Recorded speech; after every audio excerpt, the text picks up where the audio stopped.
po itong waiting for the perfect timing of God. Waiting for the perfect timing of God. Isa pong napakahalaga sa isang tao na mananampalataya sa Diyos. Ang katangian po na siya po ay sa kanyang paghihintay ay meron po siyang pasensya. Kasi sapagkat hindi naman po lahat na naghihintay ay mahaba po yung tinatawag na endurance sa kanila pong inaasam-asam na mapa sa kanila o pagkakataong ibigay sa kanila yung kanilang gustong makamit o makamtan. Maging po sa mga unang mga mananampalataya o mga tao ng Diyos, makikita po natin sa kanilang buhay yung kanilang pamamaraan ng paghihintay doon sa panahong itinakda ng Diyos. Kasi siya po yung nagbibigay ng panahon at pagkakataon. Hindi po tayo yung magsasabing, ito na yung moment ko. Ito na yung tamang panahon para sa atin. Palagi pong nasa Diyos ang pagkakataon, mga kapatid. At magsisimula po ako sa pamamagitan ng pagbabangon ng isang napakahalagang tanong. At ang tanong po ay ganito. Sa pag-aaral pong ito na waiting for the perfect time of God, ano po yung dapat na unang-unang pundasyon na may kinalaman sa pag-aaral na ito ang dapat masa puso at isip ng bawat isa sa atin? Ito po ang unang talata bilang sagot. Ito po yung makikita natin sa aklat na isinulat po ng pinakamatalinong hari nung kanyang kapanahunan, si Haring Solomon. At ito po yung matutunghayan natin in the book of Ecclesiastes chapter 3 verse 1. Ganito po ang kanyang sinabi. There is an appointed time for everything. And there is a time for every matter under heaven. Sabi po ng inspired king of Israel. Ang totoo, siya po yung pangatlong hari. Kasi the first literal physical king is Saul, and then David, Solomon. Siya po yung pangatlo. Sabi po niya na dapat po nating malaman sa pag-aaral na ito, na sabi niya, bawat bagay ay may kapanahunan. Meron po yung appointed time. Meron pong itinakdang oras. Ang totoo, maging po sa pagtatanim, meron pong itinakdang panahon ng pag-aani. Ang alam ko po sa palay, more than 3 months, kung hindi po ako nagkakamali. Tama po ba, Sister Ian? More than 3 months bago po i-harvest. Para masabing, ito na yung panahon. Pintog na yung mga palay para anihin. Meron pong panahon nun. Maging nga po sa panganganak ng mga babae, 9 months. Yung pinaka talaga. Pero meron po, may pagkakataon, may premature na mas maaga pa na lumalabas, mga kapatid. Isang bagay po yung tiyak. Meron pong kapanahunan ang bawat po itinakdang bagay ng Diyos sa mundong ating ginagawa. So kung meron pong kapanahunan, ang bawat isa sa atin ay marunong at matutong maghintay. Tama ho ba, mga kapatid? Kinakailangan marunong po tayo maghintay. Yun po yung makikita natin sa pag-aaral na ito. Masasabi ko po, mga kapatid, sa pag-aaral na ito, God's timing isn't approximate. Yung sa wikang Tagalog humigit kumulang, halos umabot, o halos pumantay. Na para bagang tinatantya. Tama ho ba? Sa madaling salita.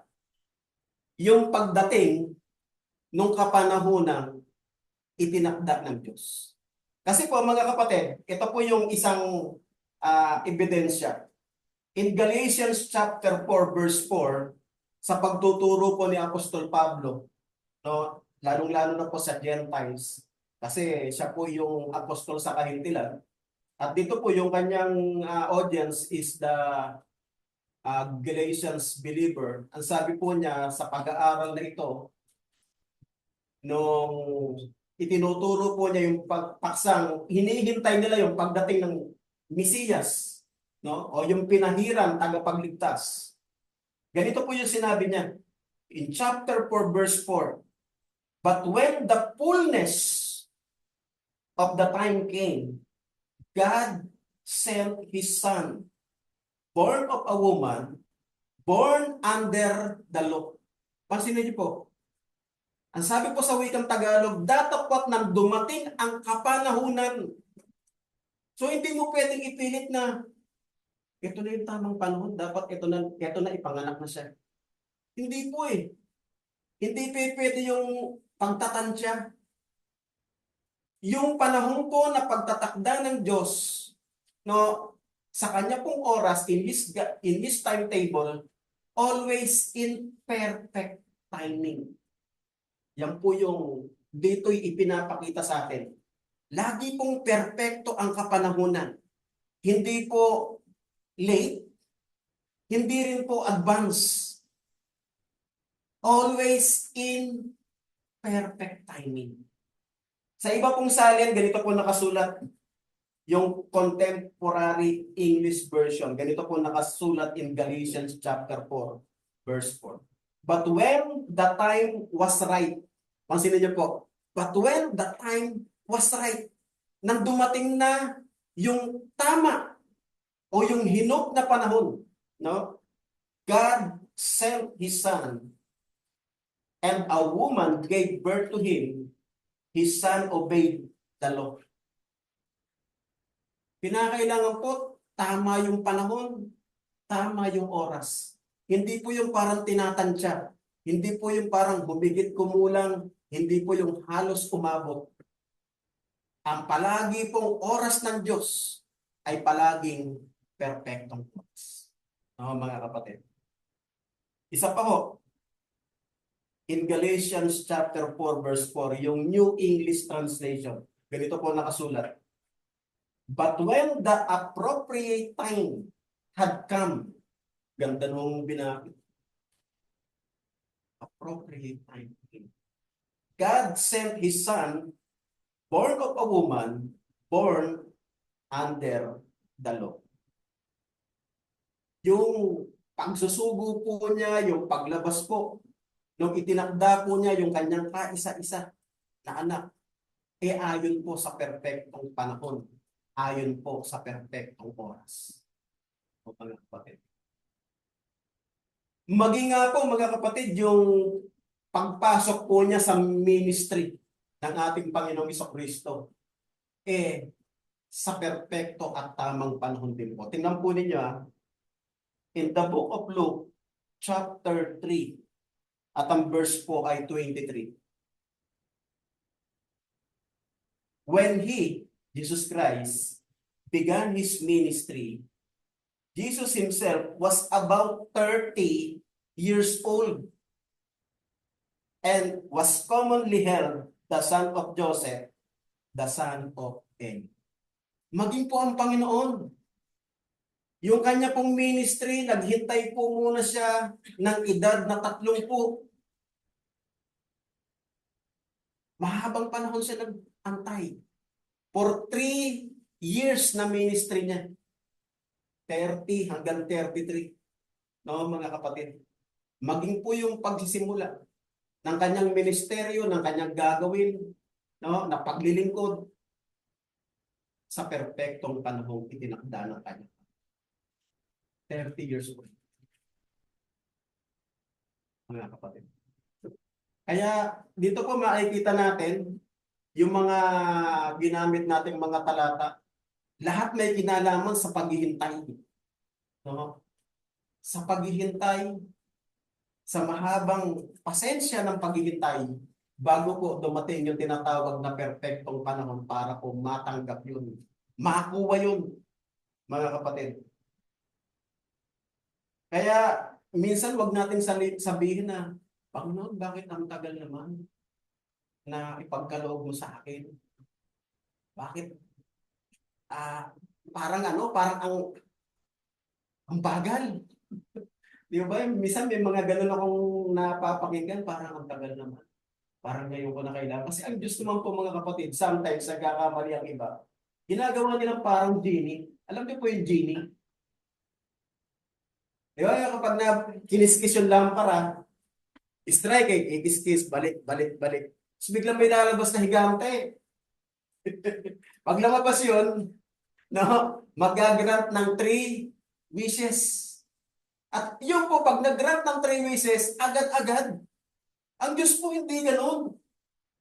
Ang Diyos po, meron po siyang itinatakdang panahon.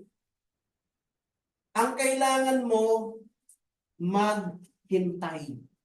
At tama, dapat yung attitude mo ng paghintay. Wala kang karapatang mag-demand, Panginoon, ngayon na, need ko na. Bakit hindi ngayon? Wala kang karapatang mag-complain. Wala kapatid. Hindi mo pwedeng sabihin, Panginoon, bakit ang tagal? Na para bagang sinasabi mo, kumbaga po sa ospital, delayed. Na para bang, meron bang ganon? Ang Diyos ba nagde-delay ng kanyang itinakdang panahon? Na o nagkakamali ka lang ng sapantaha o pag-iisip. Halimbawa po, meron nagtanong sa akin ito sa Badista. Sabi niya, bakit? Yung nangyari doon sa dalawang magkapatid, si Marta at si Maria, parang delayed ah. Parang, sa Biblia po, walang salitang parang. Lahat yung totoo, lahat yung real. No? Kasi sabi niya, 4 days na kasi. Tingnan niyo po in the case of Mary and Martha, with regards to their brother, na si Lazarus yung namatay. Kaibigan po yan ng Panginoon. Close na close po sa kanya yan. Tingnan po natin. Ito ba makikita natin in the book of John, chapter 11. Sisimulan ko po in verse 39 to 40. Ito po yung time na nandoon na po yung Panginoon, Jesucristo. Nandoon na po siya sa bayan po ng dalawang magkapatid na sa Marta at Maria. Itong pong time na to, wala na po si Lazarus. Ang totoo, nakalibing na. Kasi yung paraan nila ng paglilibing noon, meron pong napakalaking batong bilog, ginugulong po yun. Tinutulak ng mga malalaking taong malalakas, yun po yung pantakip. Hindi po kagaya ng nakikita natin, di ba, pag nililibing, minsan may binababa, yung mayroong pag-adjust na gano'n. Minsan naman mayroong apartment, ipapasok doon yung kataon. Diba? Ito, ibang klase sa kanilang, yung Asian po na paglilibing nila. Meron pong bibilihin silang isang kuweba, na po doon po yung burial, yung paglilibingan. Tapos meron pong malaking bilog na bato, yung po yung pinagugulong nila pantakip doon. So ito po yung time na yon, nakalibing na, naigulong na yung bato sa daraanan nung bangkay. So ito po yung time na yon, nasabi po ng Panginoong Hesus, take away the stone. Kasi nakagulong na, nakaharang na, ibig sabihin, buried na. He said, but Lord, said Martha, the sister of the dead man, by this time, there is a bad odor, for he was been there for 4 days. Parang late, no? Parang delayed. Kasi 4 days na nakalibing eh. At nung panahon na to, kung pa sinabi niyang bad odor, ito, yung panahon na to sa mga Hudyo, hindi mo sila kagaya ng teknolohiya ng mga taga-Egypt na naka-invento sila ng imbalsamo na preserve yung bangkay para hindi gumaho. Kaya ito, 4 days, iba na ang amoy, masangsang na. Sabi niya, masama na yung amoy, Panginoon. Pag pinabuksan mo yan, pinagulong mo yung bato, yung odor lalabas. Yung amoy ng bangkay. Kasi 4 na araw na eh. So parang dito sabi niya, di ba yan, isang kaso ng delay dyan? Hindi. Hindi mo naintindihan yung konteksto, hindi mo naintindihan yung kapangyarihan ng Diyos. Ito po kasi yung, bago po yan mga kapatid, before that situation, ito po muna yung time na pumunta siya sa lugar ng dalawang magkapatid na yan, ni Martha at ni Mary. At ito naman po yung tagpo na si Mary naman po yung nagsalita. In 11th chapter, ang verse naman po, 32. Ito po, nandyan pa rin ha. When Mary reached the place where Jesus was, and saw him, nung nakita niya na ng personal, pansinin niyo po yung sinabi ni Mary. She fell at his feet and said, Lord, if you had been here, kasi di ba kanina sabi ni Martha, 4 days ng patay. Lord, if you've been here, kung natin dito ka lang, 4 na araw kung ipapass forward natin. Ano po ang sabi niya? My brother would not die. Kung maaga ka lang, kung bago dumating yung kanyang huling hininga, nandito ka, hindi siya mamamatay. Parang bagang late, ano? Pero ganun nga ba ibig sabihin nun? Ito po. In 11th chapter pa rin po ng John, simula po tayo in verse 40. Then Jesus said, Did I not tell you, sabi niya po kay Martha, that if you believe, you will see the glory of God. Para po makita nila ang kaluwalhatian ng Diyos. If you believe, you will see the glory of God. Yung kaluwalhatian. So they took away the stone. Kasi sabi niya, igulong niyo yung bato. Sabi ni Martha, nagpo-protest ng Panginoon, mabaho na po yan. 4 days na po nakalibing yan eh. So they took away the stone. Then Jesus looked up and said, Father, thank you that you have heard me. I knew that you always hear me, but I said for this, for the benefits of the people standing here, and they may believe that you sent me. So ito palang dahilan. Para lahat silang natutuon, maniwala na itong ating Panginoong Jesus, siya po yung sinugo. Yung kanyang pagkabuhay na maguli, na 4 na araw na po itong patay, because of this miracle, maniniwala sila lahat. Ito nga yung sinugo ng Diyos. Tuloy ko po yung pagbasa. When he had said this, Jesus called in a loud voice, Lazarus came out. 4 days na po itong patay. Sabi niya, Lazarus came out. The dead man came out, his hands and feet wrapped with strips of linen and cloth around his face. Pansinin niyo po, para po isil, no? Na itong ating Panginoong Hesus, ito po yung tunay na sugo ng Diyos. For that reason, kaya po 4 days, para lang mapakita na ano po, na itong ating Panginoong Hesus, He is the true messenger from God. Kaya po, He rose Lazarus from the dead. Na 4 na araw na pong patay. To confirm na siya po yung sugo. To affirm na siya yung tunay na isinugo ng Diyos. Mga kapatid. So, sa pag-aaral na ito mga kapatid, dapat po matuto tayo. Gaya po nila, hindi ba tayo makapaghintay ng more than 2 hours for this worship assembly? Hindi ba natin kayang i-endure yun? Ang totoo sila, ang haba. Israel waited for 430 years para po makawala sa slavery in Egypt. Ang haba. Mas mahaba pa sa pagkakaalipin natin sa bayan po ng Espanya. Di ba naging Spaniard colony tayo? Mas mahaba pa. 430 years. Imagine that.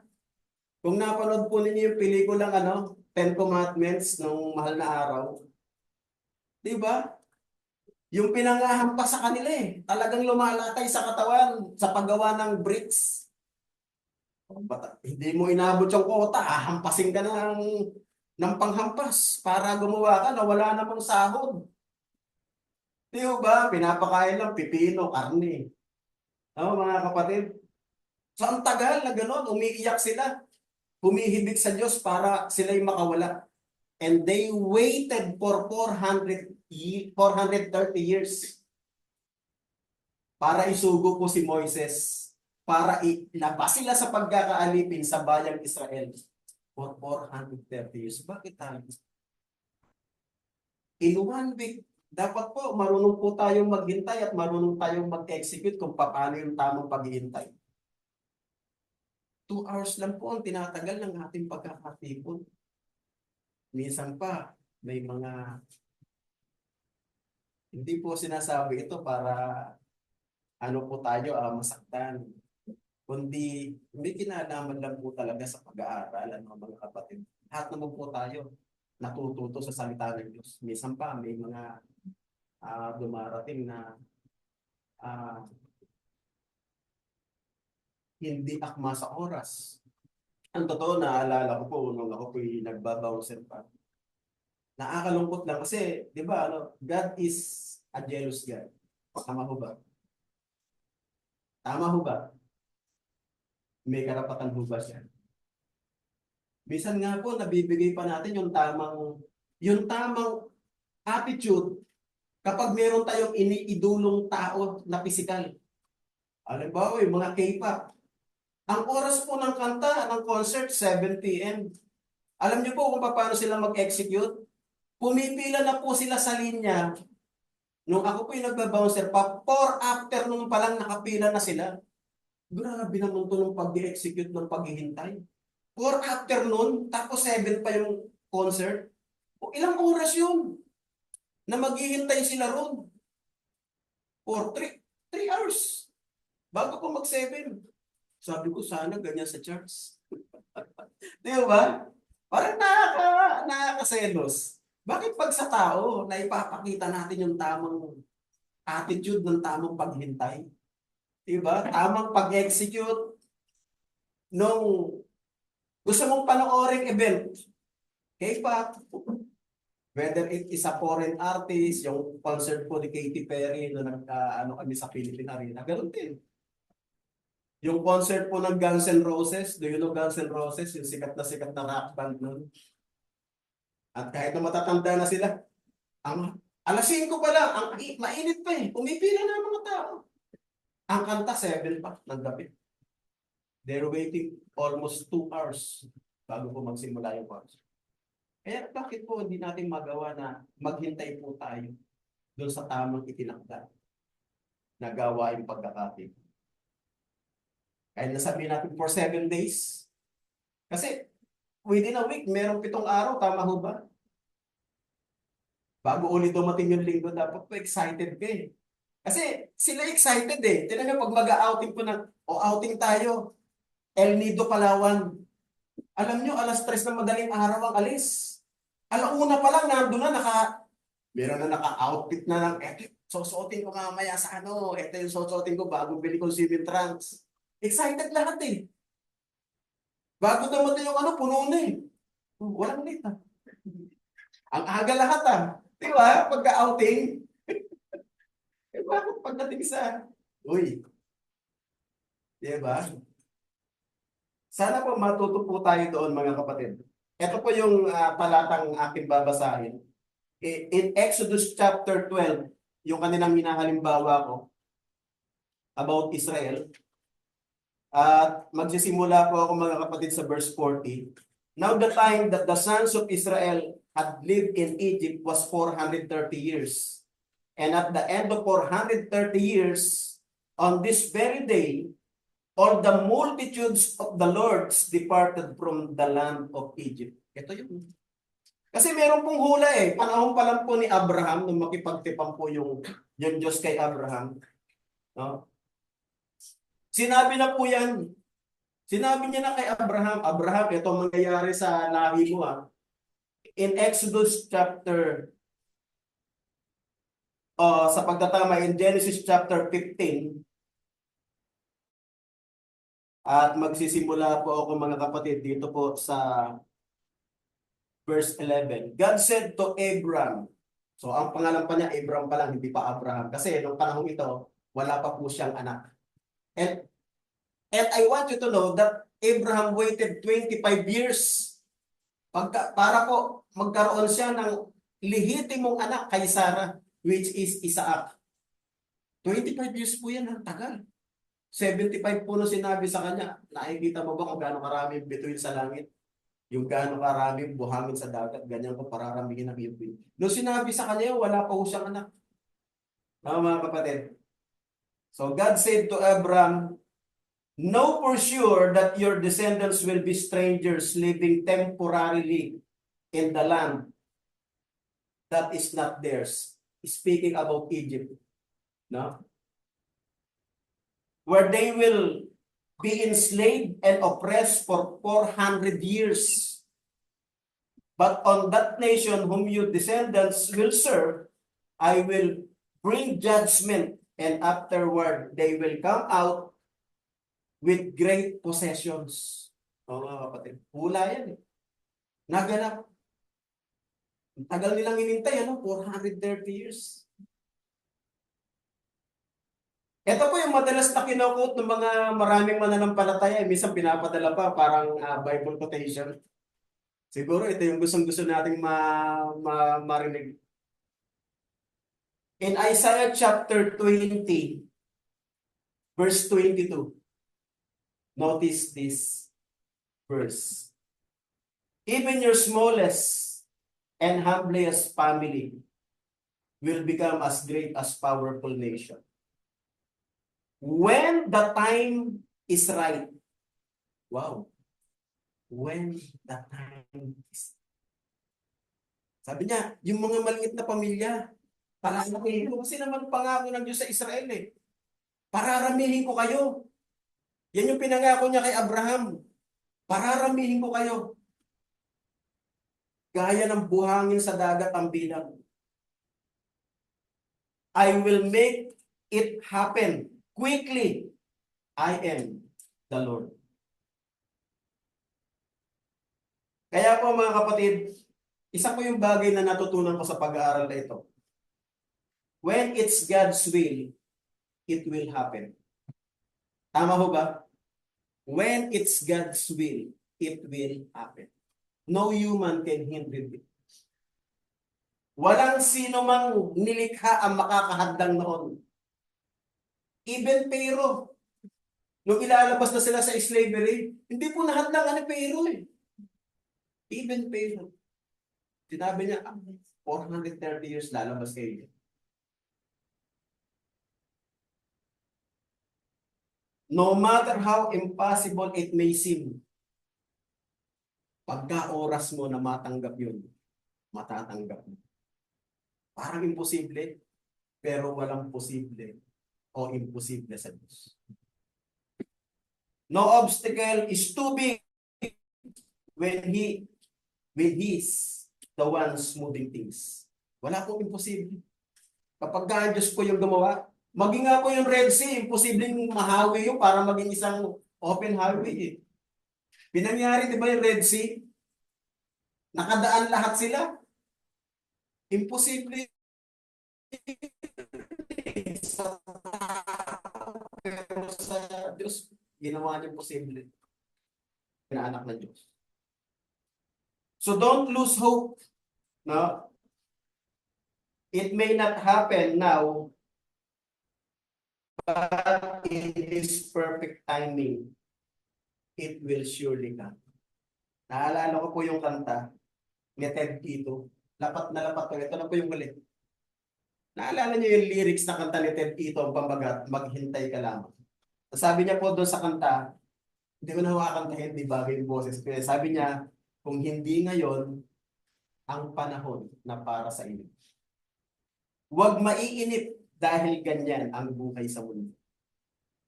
Huwag mawawala ng pag-asa, darating din ang ligaya. Ang isipin mo may bukas pa na mayroong sa'yo. Yun naman ang lyrics ng kanta. Kaya sabi niya doon sa pinaka-chorus, kabigo ay hindi hadlang upang tumakas ka. Kasi, naalala ko po yung nag-test kami sa TESDA para magkaroon ng national certification. Alam niyo po, hindi ko po in-expect yung ipapagawa sa akin ng processor ko, pulse rate,